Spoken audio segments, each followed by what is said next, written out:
All right, everyone, welcome to the show. It is From the Couch Sports Talk Radio Football Roundtable. Tonight, we're going to be discussing some news that's happened over the last couple of weeks and the 2026 NFL schedule and what games to watch, what games to avoid. So I am your host, Sean. I am joined tonight by Dave. David, how are you doing? I'm doing well, Sean. How you been? I've been good. Loving life, man. Yep. We've been off for a little while, but we're back on tonight. Yeah, we'll be on sporadically through the summer, and we'll kind of see where, when big things happen or, some interesting stuff we could talk about for an hour, we're going to get there. So before we get into the NFL schedule, let's talk about some news of the past week with Rashee Rice. Got caught with marijuana in his system. He is going to have to spend 30 days in jail. Should not affect the season because, he should be. I would think it should. I would think he should be suspended at least 8 games. He was already suspended 6 for his initial, I guess, personal conduct policy. And now he just basically screwed up and committed another infraction that went against his parole, and now he is stuck in jail for 30 days. I would think that he should be suspended, and they should make it longer because obviously he didn't learn the first time, and now he just screwed up, and now he's going to prison or he's going to jail. So, to me, it would be a no-brainer that he should be in jail. Okay. Well, hey, he'd be suspended again. Not in jail. He's already in jail. You're on probation. You got to follow the rules, and that's that. And he didn't. And so now he's going to spend 30 days in jail. And, that's what the law says. So, Yep. As far as what the NFL does is a completely different thing, but it is what it is. Josh Jacobs today got arrested on 5 charges, all stemming from a domestic violence incident. He has said that his attorney has said that he denies all charges, and we'll have to see what happens.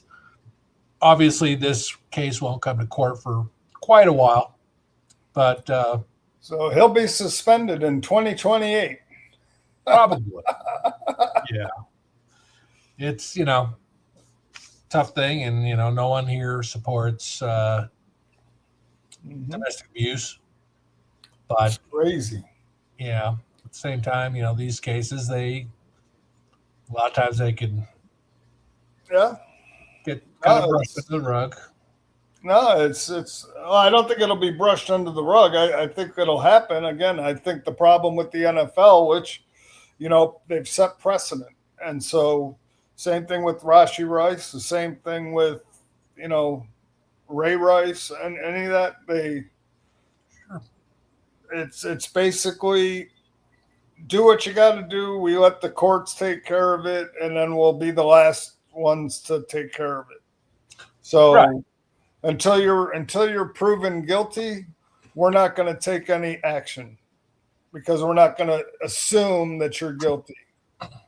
Right. Yeah, and quite honestly, that's the way it should be done. If you're found not guilty of a crime, then you shouldn't have to pay any price for it. But if you are, then the NFL can figure out what's going to happen. Nico Collins today restructured his contract, which I don't know if it frees up space, cap space for him, and they can maybe go after some free agents. But I was going to say, I don't really think they need any. Their team is good. Maybe a quarterback, but their team is good. Their O-line could use a little work. So I guess, yeah. Well, I think didn't they address some of that?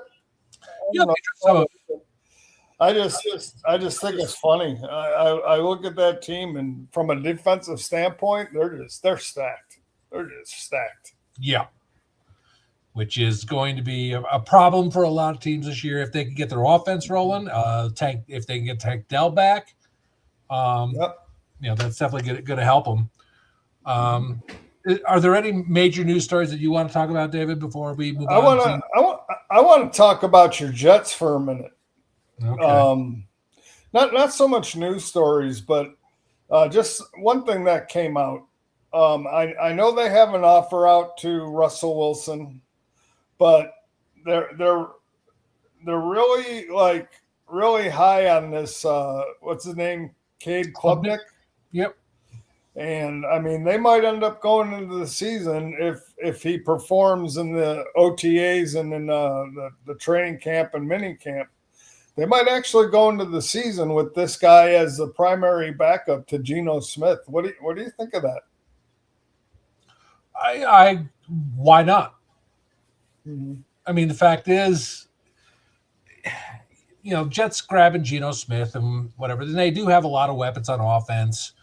They grabbed, their defense, I think, will be better because they can't get any freaking worse than they were last year. This is kind of a Jet fans understand this is not going to be a good team. Not going to be a good team. There's people out there going, we have a shot, maybe going, making the playoffs. But no, the fucking Jets don't. I'm looking at their schedule. I'm looking at 3 wins, maybe 4 if, something falls their way. I think the next couple of years after that might pick up, but we are nowhere close to where we need to be. And why not? You drafted this kid.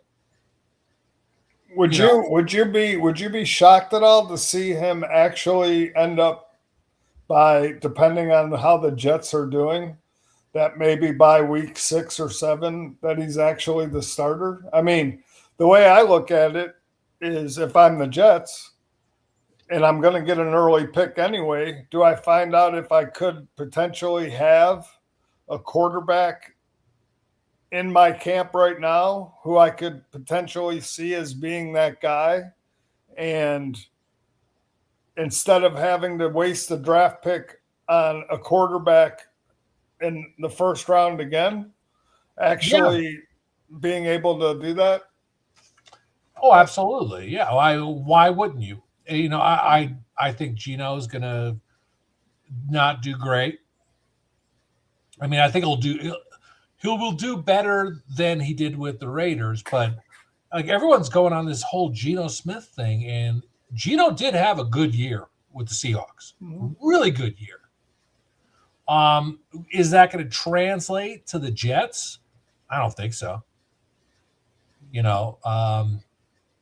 The Jets have proven they're dysfunctional at every level. And I think they're going to do shit this year. Aaron Glenn will be gone. We're going to be starting over with the new coach. And we're going to, see what happens there. But I do think that Klubnik is going to be the main backup. Why Russell Wilson? Yeah. Makes no sense. Yep. No sense. So don't pay him. Bring back Mike White for God's sake. That should be your third string backup. Something. It's ridiculous for them to, the Jets are just going to be poor. They're going to have a top 5 pick again next year. And I think they're actually going to have 2 top 10 picks next year. But we'll have to see how that happens. But who else's pick do they have next year? they have Indianapolis's next pick, first pick, and they have the better of the Cowboys Green Bay pick.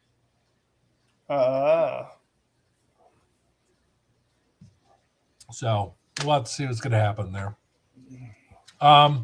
So let's quick go over some of the big name free agents that are still out there, and then we're going to go right into the schedule. And hey, Mike, Mr. Paoli. Yeah, the Philadelphia Eagles are going 9-8 at best. There you go. I had to give them a little dig. Well, yeah. So we'll have to see where, we're going to go through the schedule, and, we're not going to go through game by game, but we're going to go through the major games. So you got Stephon Diggs is still out there. Don't know where he's going to go. Joey Bosa, another huge name. Bitonio, the guard. Hey, what's going on, Pale? Decker, the offensive tackle. Deebo Samuel, he's still out there. Cam Robinson, Chris Paul, the guard, and Juwan Jennings. Juwan didn't sign anywhere, did he? No, Juwan Jennings is signed. He's in Minnesota. Oh, okay. All right. That is going to be a very good signing for the Vikings.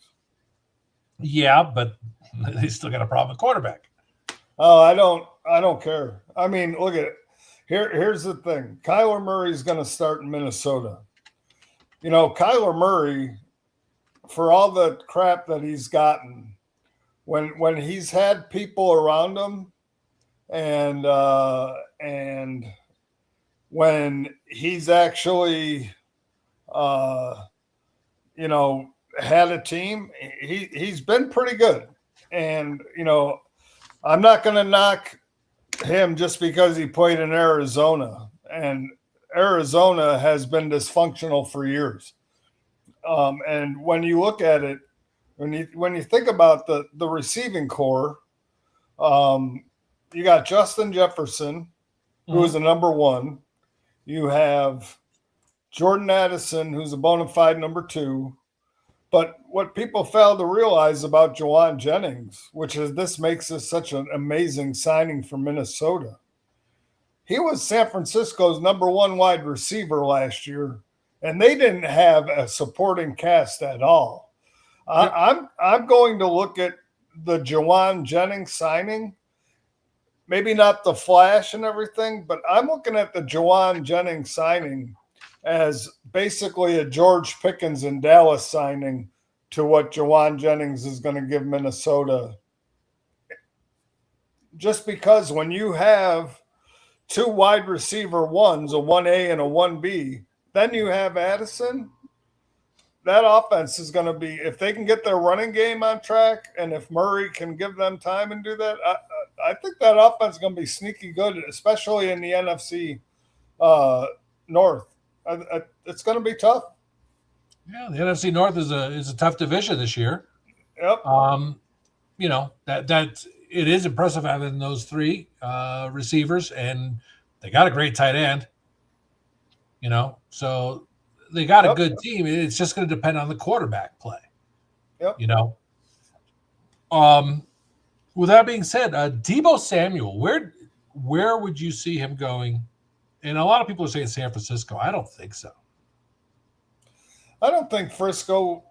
I mean, they might be a good fit. I mean, they do need help. But he was already there. I don't think he goes back. Now, a team that I could see that could possibly use his skill is maybe a team like the Chargers. I think that might be a good fit.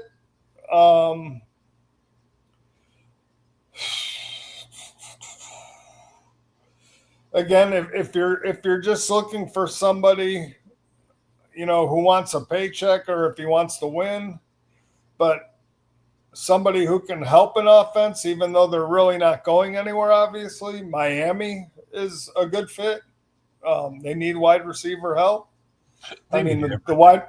Well, they need everything, but again, if you're looking for somebody to just come in and at least make you look somewhat competitive, I could see that, but that's highly unlikely. Um, Maybe the Kansas City Chiefs, especially if Rashee Rice, and they really haven't got the kind of production from Xavier Worthy that they were probably anticipating as a first round pick. And again, anything to take more pressure off of Patrick Mahomes. So, I see fits for him. Mm-hmm. It's just a matter of who has the money, what he's looking for in terms of money and whatnot. But I would say the Chiefs and the Chargers would be two that really come to mind right off the top of my head. Maybe the New Orleans Saints, but I would look at the Chiefs and the Chargers first. All right. I mean, I guess possibly see Tampa Bay. Maybe. But they got a lot of young – they got the young guys too and Godwin. So. Yep. And we are now 6 days away from the post-June 1st deadline. That's where we're going to see a lot of movement, I think. Next week about this time, we're going to see where A.J. Brown is going. New England. Yeah, probably.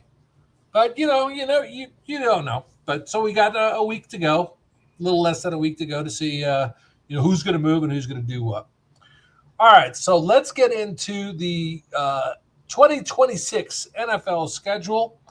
And my whole premise for this was like, these are games, each week that you need to watch. And there's a lot of question marks because we don't know how the teams are going to actually perform.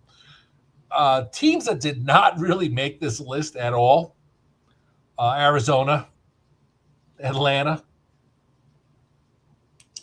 Cleveland, Indy, maybe, Las Vegas, Miami, New Orleans, the Jets and the Giants, Tampa Bay, Tennessee, and Washington. Now, Washington has got a brutal fucking schedule. One of the toughest. Chicago's got the toughest schedule. Now there is two teams. Well, three teams I want to talk about out of those that you didn't mention. Mm-hmm. And I only say this because I think the Giants playing the Cowboys in Philadelphia, I think that's going to be interesting because they always play I would like to see what the Giants look like with Harbaugh as their coach. Jackson Dart having a full season. I'd like to see what they look like with Malik Neighbors coming back from his injury. I wouldn't discount the Giants. Their defense is getting better. They've added more defensively. So I wouldn't dismiss the Giants. I mean, I know that division is tough, but, the one thing I question is Philadelphia's decision or choice, if they are really getting rid of A.J. Brown. Is it going to be addition by subtraction or subtraction that they can't replace?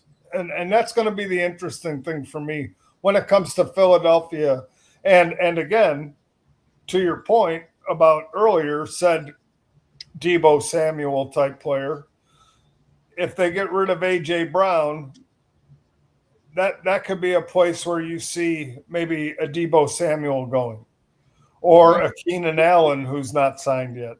Somebody who's going to pick up that what they lose from A.J. Brown, because they did draft Malachi Lemon, but he's a rookie. And we know that rookies are not a guaranteed home run. So you have to have somebody, a veteran, and a Keenan Allen might be that guy to come in because he's still a free agent, or Deebo Samuel, somebody who can, play a certain way.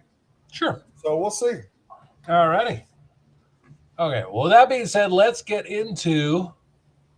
Let me see if I can change how this. Okay. Well, it is what it is. Okay. So here we go. Obviously, the It's games to watch in week 1. You got the Patriots and Seahawks, Super Bowl rematch.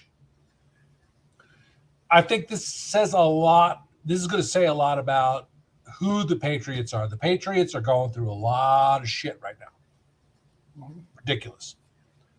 I do have to say one thing to you, Sean, though, and this is my only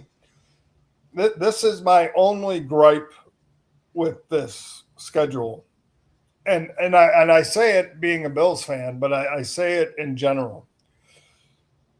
Because of the shortened preseason, I really hate having some of these marquee games in week 1, because week 1 to me is still a glorified preseason game. You never really know what these teams are going to be, probably until week 3 or 4 in that area. Right. So some of these really marquee games that you watch and you're like, yeah, this team is going to be great. It's like they're not even in their stride. They're not even in their groove. They're still trying to shake off the rust and get your roster all organized and everything. And so to me, I would have appreciated these games a little later in the schedule, but they are what they are. Yeah. But this is also a chance for some teams to pick up, cheap pick wins. up something good. So you got that Wednesday night. Thursday night is another must-watch game. It's going to be – isn't that one in Australia? Yep. So the Niners and the Rams, we're going to find out, well, not necessarily find out, but, it's going to be a great game. So you got Wednesday night, Thursday night, must-watches. And then comes Sunday. Really, there's so few games on Sunday that could be good. Honestly, I'm thinking Buffalo at Houston. I think that's going to be a game you need to watch. And then Sunday night, Dallas at the Giants. I think Packers and Minnesota. Packers and Minnesota is going to be a good game. Yeah, that's kind of a question mark for me.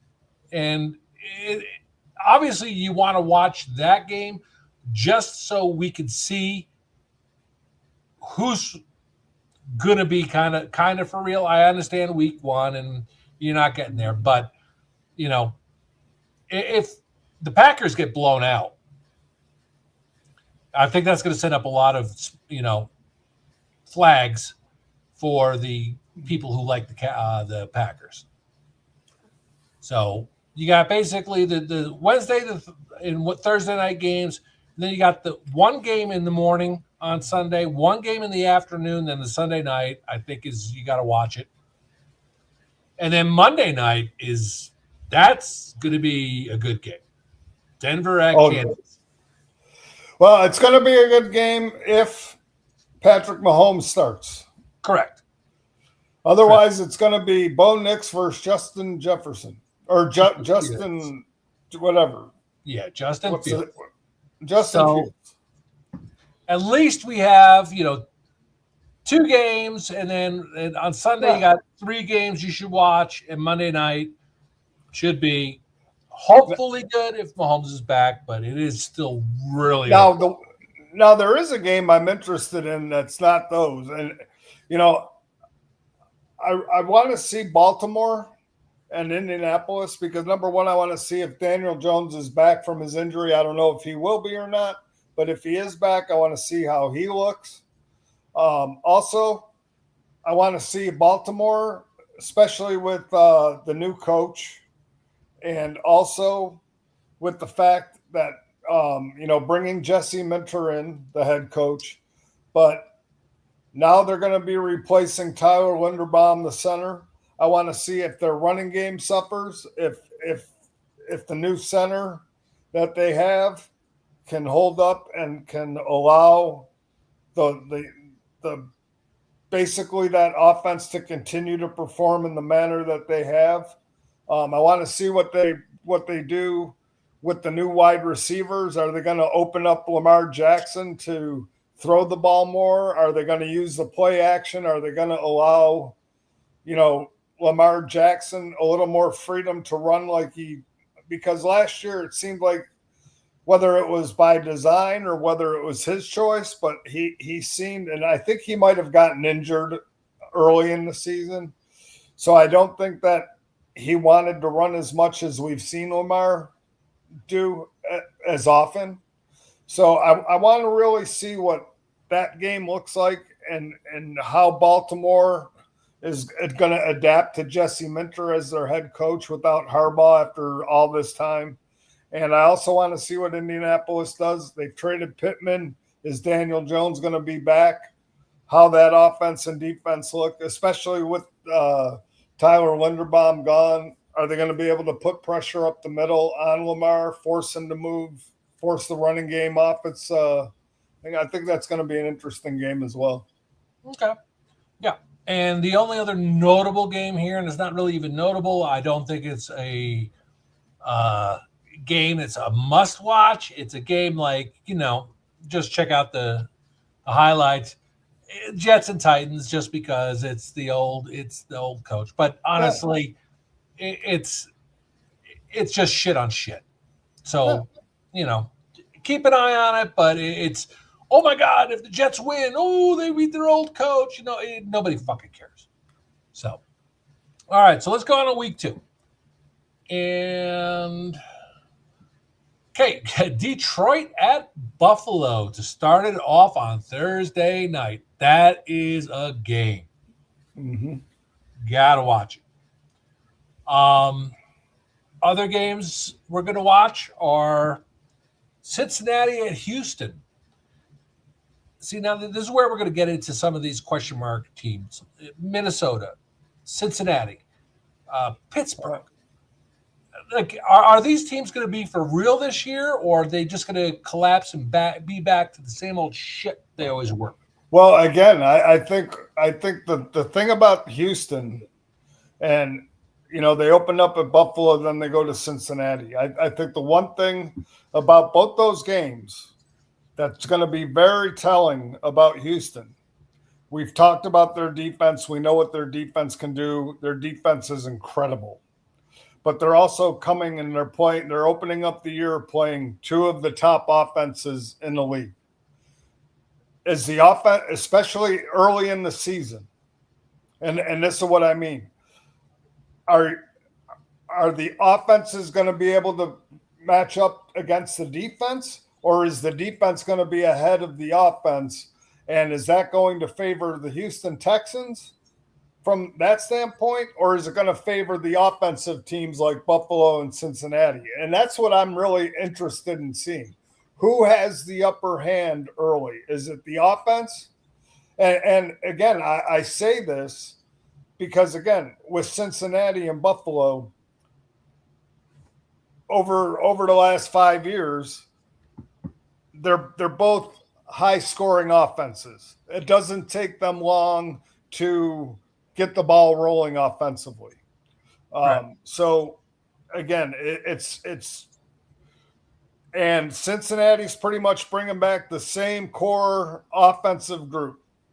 Buffalo, they've had a couple changes, but they're pretty much bringing back the same offensive group. The wide receiver room is pretty much the same, with the exception of DJ Moore and Skylar Bell.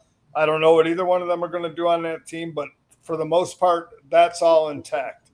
So does the offense have a head start, or does the defense rule the day? And that's the thing about Houston and those 2 first games that are really going to be interesting to see. Yeah. One more game to talk about is Jacksonville at Denver. 2 playoff teams. And here we go again. Jacksonville's going to be the question mark. Are they going to be what they were last year? Are they not going to be?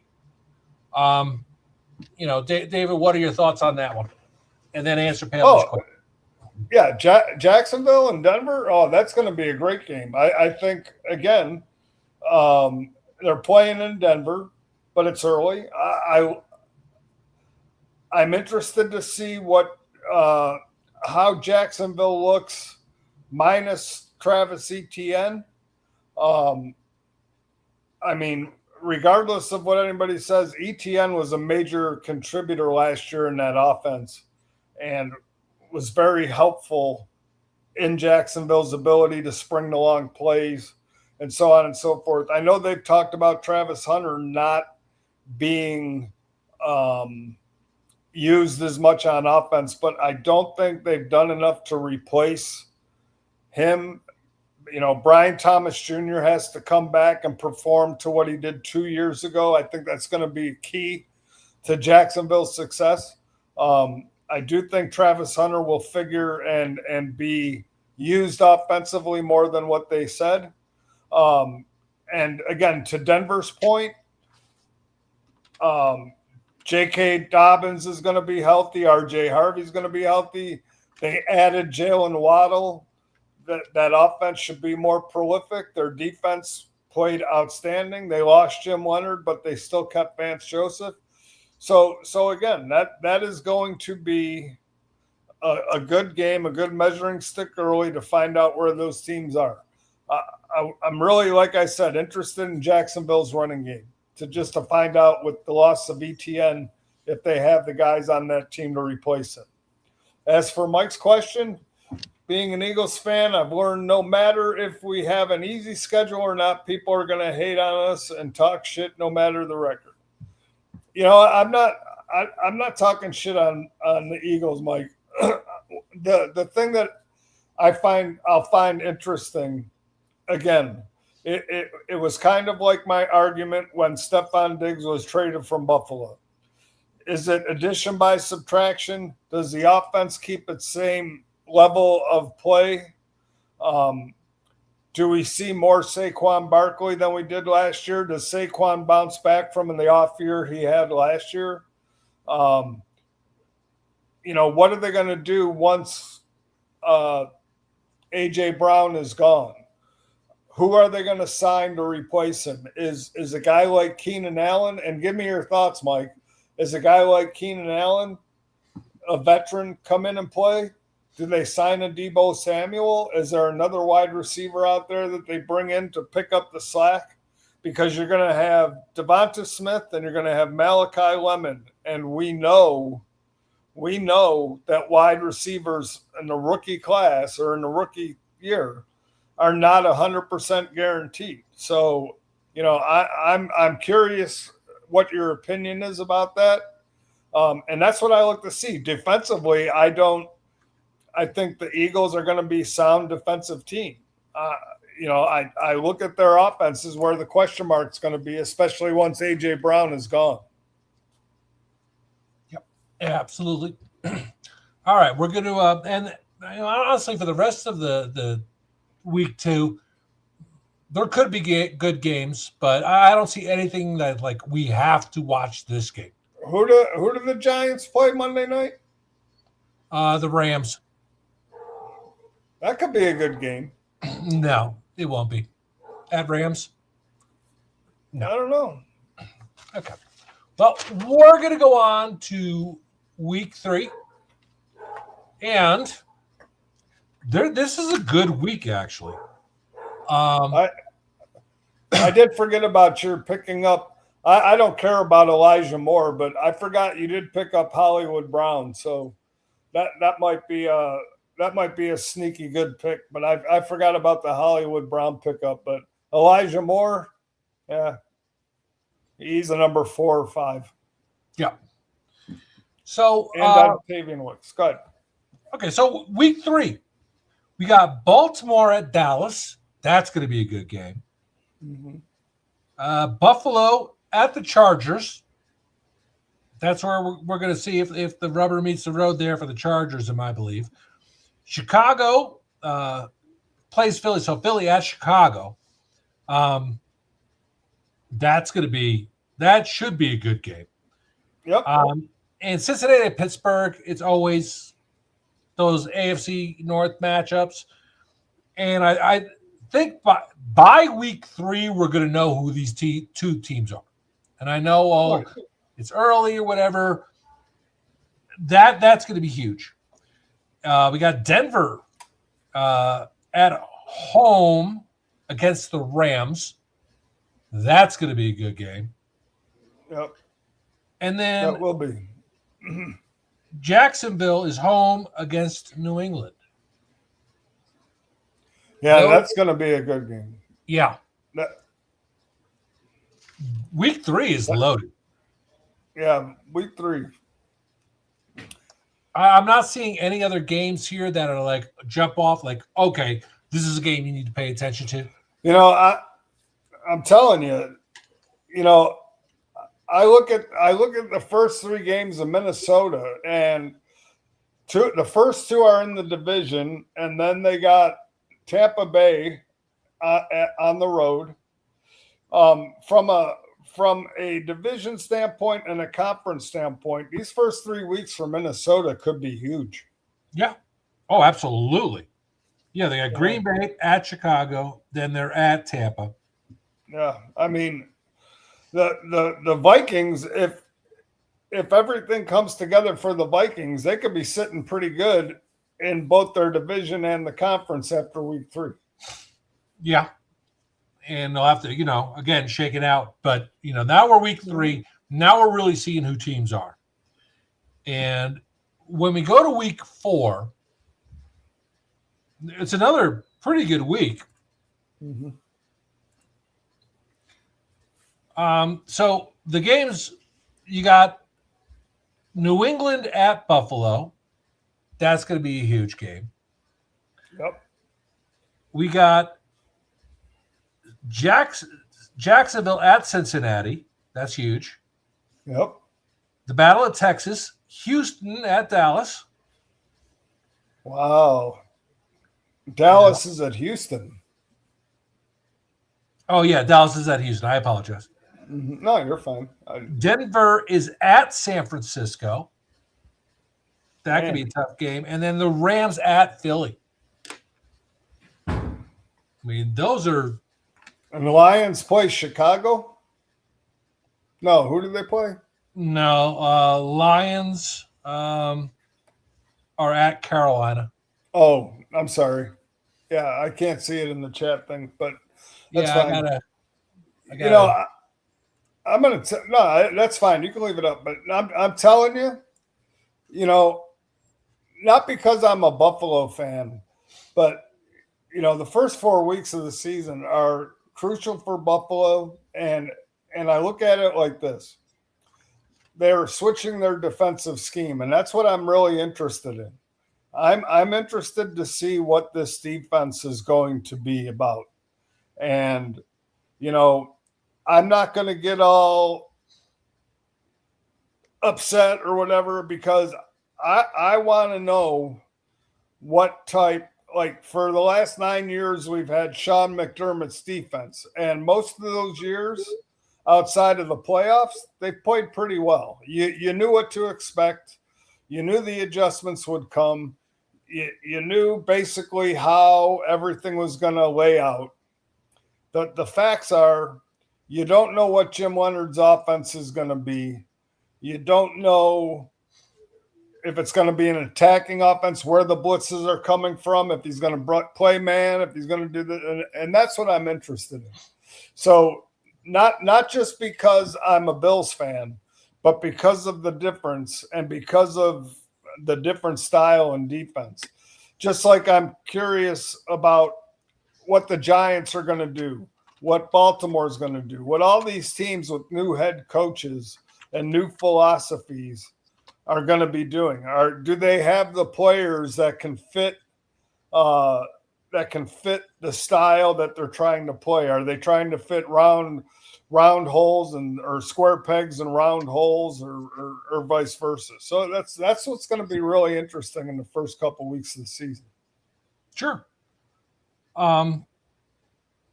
You still got another week to go here before you start talking about Buffalo, because Buffalo's got a tough fucking schedule.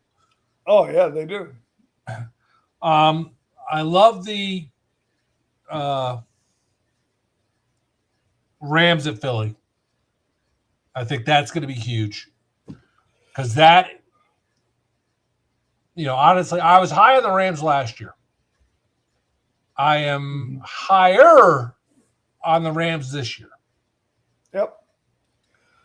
So the Rams, if they go into Philly and they win, it's very possible that the road to the Super Bowl, which is also in Los Angeles, goes through Los Angeles. That could be a problem. I'm also excited about week 4 because to us here from the couch, this is when the teardrops start to fall. Yeah. When the Pittsburgh Steelers lose to Cleveland at Cleveland, and the tears start streaming down the face. So I look forward to that game because it's a standalone Thursday night game. Yeah, I mean, definitely going to watch it, especially because it's in Cleveland. Yeah. I mean, you can't ask for anything better. Yeah. And, honestly, at this point, not that we're going to poke the bear too much, but Pittsburgh could be 1-3 after this whole thing. All right. Yeah. Now, so Paley 3-0 against the Rams. Jalen Hurts is not 3-0 against the Rams. Your fucking special teams won that game on bullshit. So now John makes a good point about the Bills' schedule, and John, you're right. They do. The division is what it is. I mean, we play the same teams. With our second place schedule, our schedule is tough in the beginning of the year.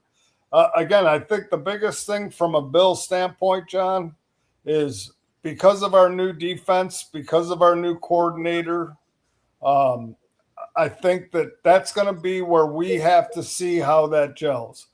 We can't look at this Bills team this year and compare it to the 9 years we've had with Sean McDermott. If we do that, you could either be totally overwhelmed and surprised and happy, or you could be highly disappointed.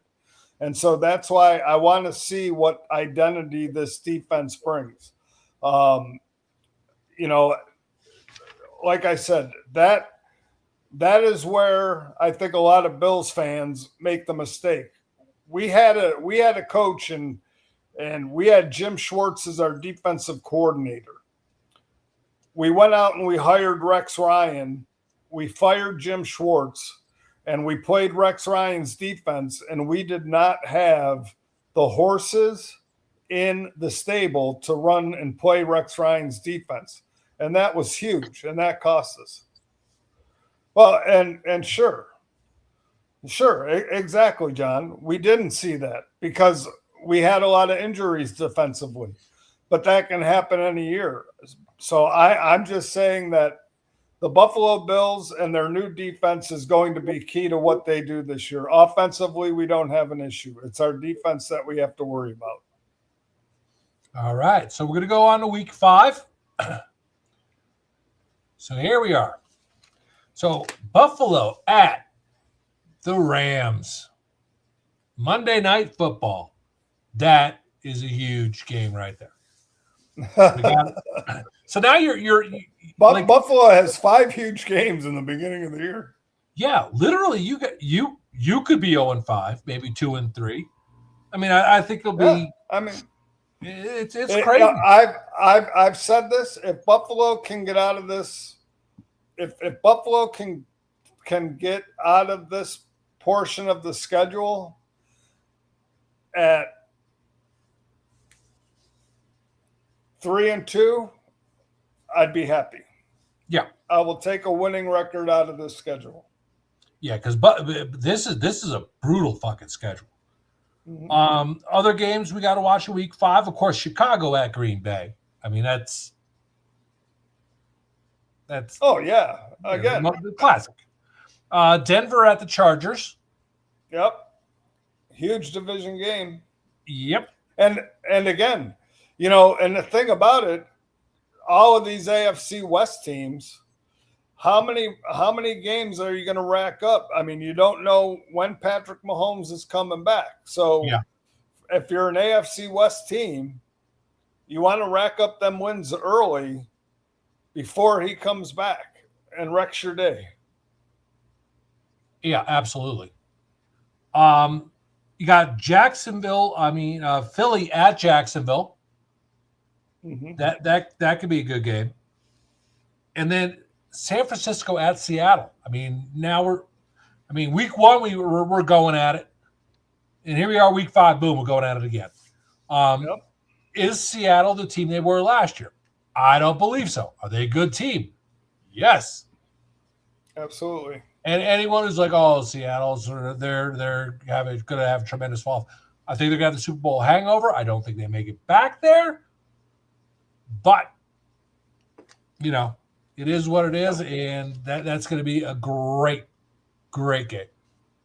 I just love this Bills-Rams matchup on Monday night. Oh, sure. That's like a 45-43 game, buddy. Yeah, it could be. That's offensive fireworks. Yep. And then the toilet bowl, you got the Browns against the Jets, So before we go on any further, just teams that don't have a primetime game are Arizona, Cleveland, Raiders, Jets, and Miami. Those are 5 teams that do not have a primetime game, and that is good to go. All right, so let's go on. Sure. I just got to say one thing to John, because he says Denver and the Pats both take a step back. I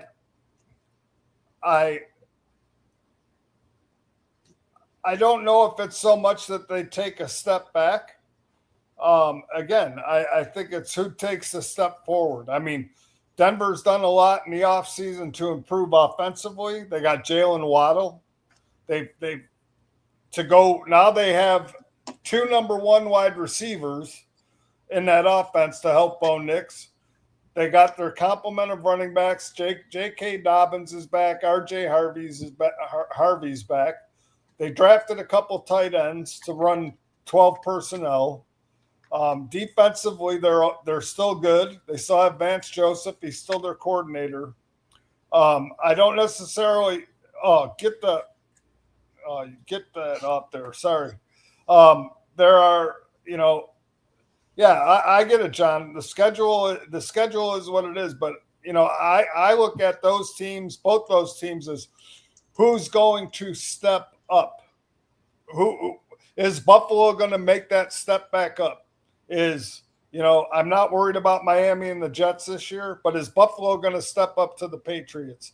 Is Kansas City going to step up to Denver? Are the Chargers going to finally step up to Denver? So to me, it's not a question of them stepping down. It's who's going to step up. All right. And you know what, John, out of those 5 teams, which is going to do best? Obviously, we're talking about the 5 teams who don't have primetime games. I think Cleveland.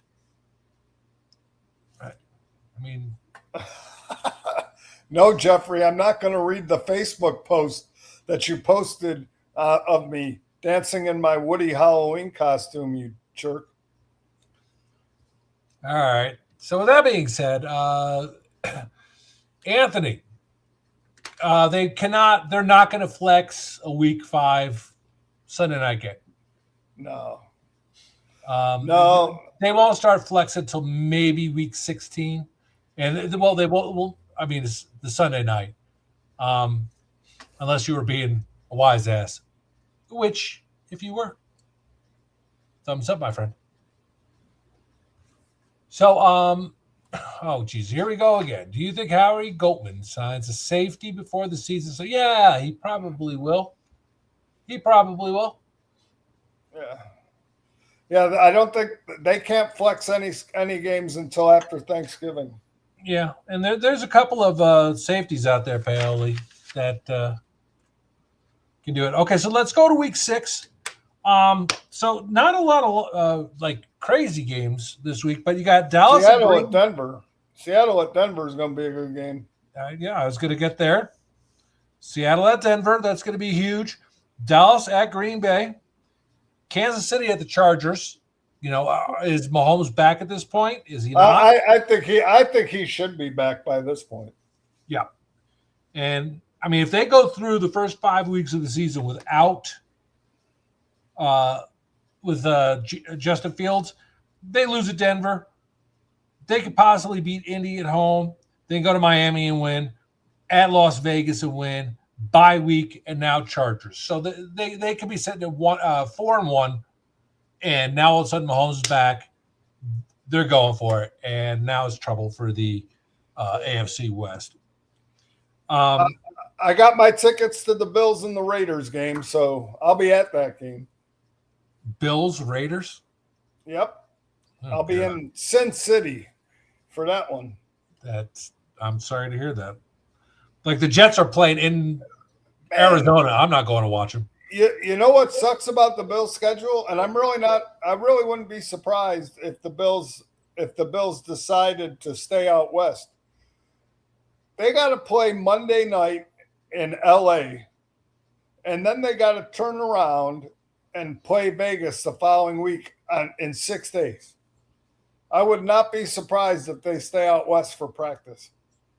I can't see them playing Monday night, flying back Tuesday to fly back out on Saturday to play on Sunday. Well, if they're 0-5 at that point, they can fly down to Cancun for a couple of days, then go back to Vegas. Oh, shit. And then they got their bye. So, but the Denver, Seattle at Denver, that's going to be a good game. Seattle at Denver? Yeah. That is going to be a good game. That's going to be huge. Could be a Super Bowl preview. It could be. Could be. Denver, I mean, they're not. Whoever said that they think they're going to fall off, I don't see that happening. I don't think so. Oh, I mean, now again, injuries happen. Look at this. Oh, my! What the fuck? What the fuck? Hey, listen. Listen, Linda. Hey, Linda. Okay, guys, Sean, this is going to be the comedy portion of the show. No, just for 30 seconds, Sean. And hey, listen, if you're watching this right now, go onto my Facebook page right now and look at the post. David, the post is great. I got to tell you, this might be one of the video is going to speak for itself, and people will enjoy that. I seriously, if you can't, I got to show you. Can you see my eyes? Like I'm literally crying, bro. I've been laughing so hard. I've watched that video like 10 times in a row. So when you watch that video on my Facebook page, it's phenomenal. But Dave, you have to read the message, the substance of what I wrote is so phenomenal. Anyway, hey, I couldn't wait. I was trying to get you to read it. I know you're in the show, but I needed you to read it because it's phenomenal, and I wanted you to read it out loud to the world. But hey, so we're talking schedule. What's that? Yeah, I will not read it out loud to the world. They can read it to themselves. Yeah, man, I got to read that shit, dude. I swear to you, it's the best thing ever. Yeah, we're talking schedule. We're on week 6. Okay, and what game are we talking about? We kind of going over everything in week 6. We're about to move on to week 7. All right, that's cool. Go ahead. Yeah. So week 7. We're just another good week. Games. So the games that I think you need to watch are Cincinnati, Baltimore. I'm sorry, Cincinnati at Baltimore. New England at Chicago. Of course, this is a huge one. Is Eagles at Cowboys? I'm sorry, Dallas at Philadelphia. Sorry. Green Bay at Detroit, and Seattle at Kansas City. Yeah, I mean, good. Another good schedule. And it is. And I'm just going to say one thing real quick, because if you're a football fan, not just a team fan, but if you are a football fan, the game that I really am curious to watch is the Dolphins at the Jets. And I say that only because I want to see where these two teams are in terms of their method of rebuilding their rosters and rebuilding their team. You know, the Jets had a lot of early picks this year. They've retooled a lot. Miami got rid of a lot of people. They gutted their team. They have a lot of dead salary. I want to look and see where these two teams are in terms of who's doing it right. That to me, if you're a football fan, not a fan of the teams, but just a fan of looking at two teams in two polar opposites of the way they're rebuilding their teams, who is actually doing it the right way. And 1-0 Vegas over Carolina or Colorado right now. What do you say, Jeff? Or are you frozen? He's frozen. Oh, well, okay. But there's no reason to watch the Miami and Jets. It's going to be 2-3 after double overtime, and that's where we're looking at. So look how intense he is. He's such an asshole. Look at the focus. Okay, so let's go on to week 8. I want to start picking things up here. We're almost at our hour time limit. We may only go through week 9, but then we may come on next week to discuss the post June 1st, and then we'll do the second half of the schedule. So week 8, here we go again. Baltimore at Buffalo. Wow. I mean, no rest for the wicked. No, man, your schedule is brutal. Yep. Chicago at Seattle. That's going to be a great game. Kansas City at Denver. And here's my first question mark is going to be Minnesota at Detroit. I mean, Minnesota, Green Bay, they could lose. Chicago, they could lose. Tampa Bay, they'll probably win, but they're at Tampa Bay. They may lose that one. They'll beat Miami. At New Orleans, they'll win. So there they are, 3-2. By Indianapolis, big question mark. Is Danny Dimes going to be back? Is he going to be playing how he used to? Then they're at Detroit. I mean, it's big. Yep. You know, that's going to be one hell of a game. The Bears at the Seahawks. That's going to be a hell of a game. Hell yeah. And then we got the other game to talk about is the Rams at Chargers. Yep. And week 8. Yeah. Week 8 is going to be a good week of football. Hell yeah. Except unless you're a Tennessee or Arizona fan. Arizona at Dallas. That's going to should be a bloodbath. In Tennessee at Cincinnati.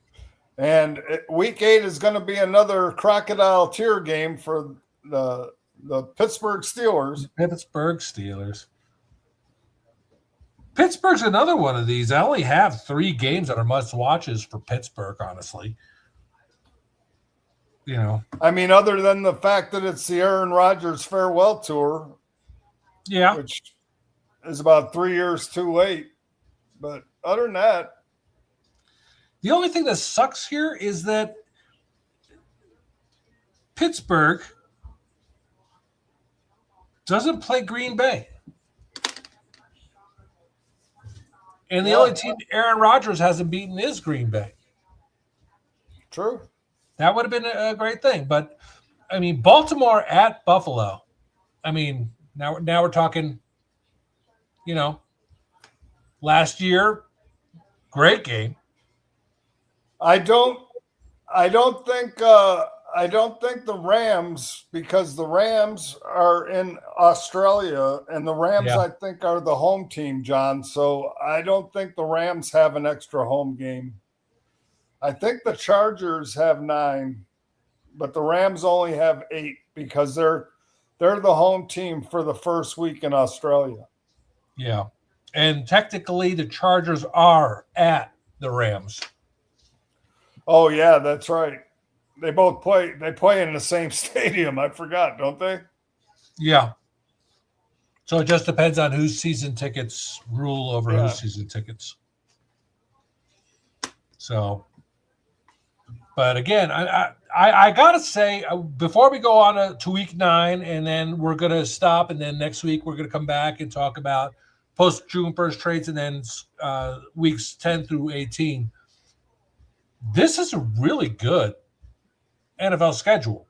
And we're not even talking about some surprise teams who can come in here. Oh, I know.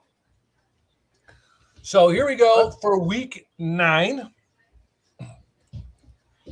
So we got Jacksonville at Baltimore. We got Buffalo at Minnesota. That one's. Oops, sorry, I gotta take that down so people can see. Oh. Green Bay at New England. And I think this is where we're going to see where New England is in the schedule.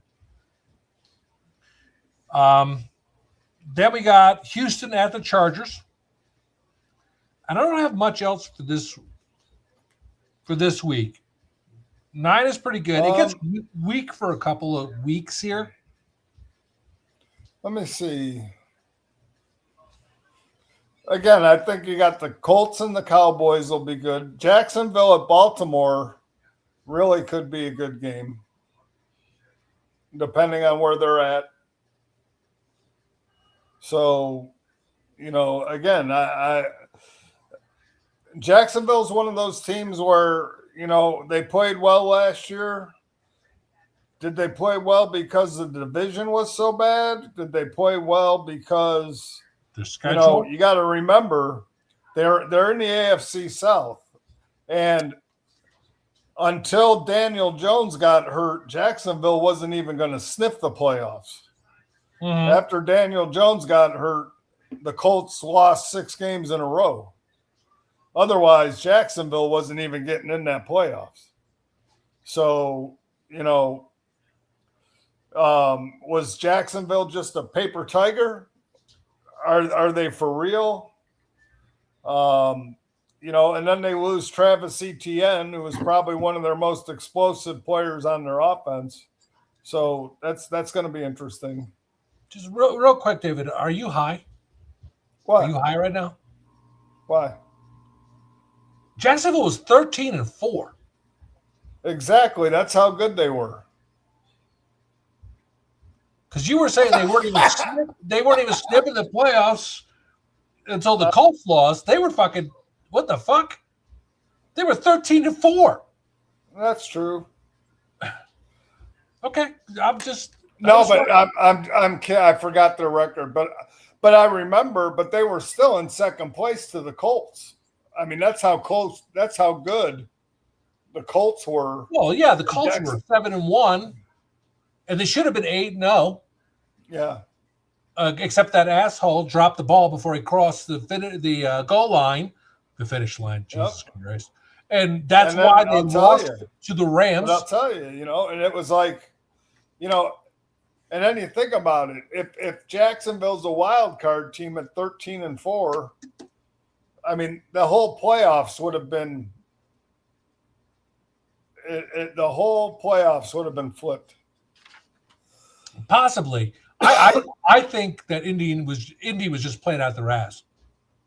Oh, but yeah. honestly, I do not think for a minute that Indianapolis is going to be anything better than a 7-win team next year. Maybe 9-8. And John, you're not sold on Trevor Lawrence, and I can understand that. I disagree with you. I think Trevor Lawrence is a good quarterback. Is he elite? Is he top 5? No. Is he top 10? I could make a case he's in the top 10. I agree with John in this. I think the problem with Trevor Lawrence is it fluctuates. Like when you talk about consistent top tier guys every year who do it. Like Trevor Lawrence could have a good year and then he could be bad for 2 and then have a good year. He also got rid of all his weapons. But understand what I'm saying. What I mean by top tier and mid tier, I think Trevor Lawrence is a mid tier quarterback because the one thing that I don't think Trevor Lawrence does, and it's my argument about why people put Justin Herbert in the top 5 to 10. I don't think that Trevor Lawrence or Justin Herbert, for that matter, elevate the players around them. I think they're very good quarterbacks, but I've never seen a Trevor Lawrence or a Justin Herbert be able to elevate the players around them. And that's what separates those quarterbacks. They're good quarterbacks. They're fine quarterbacks, but they're not in that level that they can elevate players to play better. Their play is predicated on the players around them as opposed to the players being predicated by their quarterback. I don't know. I think you're all talking out of your asses here because you don't remember certain shit. Okay, real quick. Okay, against Kansas City, they're down. He had a hell of a scramble, managed to, even though he fell on his ass, he got up and he scored the touchdown. I remember there was a time he was down 28-0 to the Chargers at halftime in the playoffs. In the playoffs. We're talking about playoffs, and he ends up winning the game. I mean, what did he do? Like I said, he has games, but he doesn't do it consistently. And that's the difference between an elite quarterback and an average quarterback. You can have games. All quarterbacks have games. Justin Fields has games, but I wouldn't call him elite. They're few and far between, but he has them. I mean, and that's my difference. And that's where I look at things. Like, you all don't understand, man. Who was his receivers in that game where he was down 20-0 at halftime? You can't name them. Was that this year? No, it was 2 years or 3 years ago versus the Chargers. He was down 28-0 at halftime. And you can't name his receivers. Was it Calvin Ridley? Who the hell were they? It's about elevating other players. You can't even name these players. He hasn't had no really great receivers. Well, like I said, Sean, and so that's where I'm saying he has moments, but he doesn't do it on a consistent basis. It's like everybody talks about Justin Herbert being this, like you rank a quarterback, and for some reason Justin Herbert's in the top 5 all the time. And they'll put Dak Prescott at 9. They'll put this guy at 9 or 8 or whatever. And it's like, how can you continually put Justin Herbert in the top 5 to 8 quarterbacks in the league when you've consistently not done anything other than your name is Justin Herbert? You haven't done shit in this league, but you're a top 7 quarterback? It doesn't make sense to me. Just because the press wants you to be Justin Herbert, you're this great. You're not. You're not. I mean, it's like I said, and again, I'm only doing this because I'm a Bills fan and because it's what I know. I can tell you Josh Allen has given Cole Beasley his best year, given John Brown his best years, Terrell Shavers his best years, Khalil Shakir, not number 1 receivers, gave Stephon Diggs his best year. And that's the fact. I mean, that's a quarterback who elevates the play of all of his players around him, and he's done it consistently from the second year he's been in the league. Trevor Lawrence has games, but he doesn't do it consistently. Yeah, Josh Allen threw to Zay Jones, so I understand that. Mrs. Jones. Yeah. So anyway, all right. I'm not saying that. Go ahead. I was just going to say, I'm not saying Trevor Lawrence isn't a good quarterback. I wouldn't put him in the top 10. That's all I'm saying. I would have to go through everybody and figure out where you can disagree, and that's fine. No, that's okay. Because I'll tell you right now, Josh Allen is the best quarterback in the NFL right now. but it's not about Josh Allen. It's Patrick Mahomes. I understand it's Lamar. You know what I'm saying? Yep, absolutely. All right. So anyway, thank you all for watching. We're about 9 minutes past our allotted time. We are going to come back next week, and we will do it on Tuesday night, 5:30, and we will go over the post June 1st trades, because that's when the year officially begins, and we'll be going through weeks 10 through 18 and going through the must-watch games again. So with that being said, David, do you have anything to say to our loyal viewers? Yeah. Anybody who follows me on Facebook, do not look on Facebook and see the post that my brother tagged me in, because he's an asshole. So don't do it. Don't look.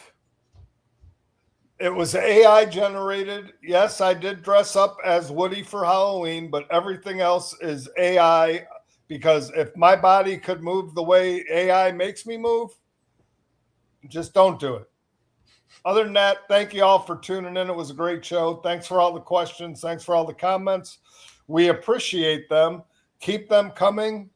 Football season is right around the corner. We are getting to June. I can't believe it's gone this fast. But you know, like I said, I'm just glad y'all tuned in, and we're going to be doing this. You know, we're doing it next week, and then we're going to be doing it every couple weeks just to get us ready for football season. So, Sean, go ahead. All right. Well, with that being said, thank you all for watching. If you didn't catch our show tonight, you can catch it on Spotify. Please like, notify, subscribe, and share our stream so we can get more people here and keep the lights on. But thank you very much, and we will see you next week from the couch.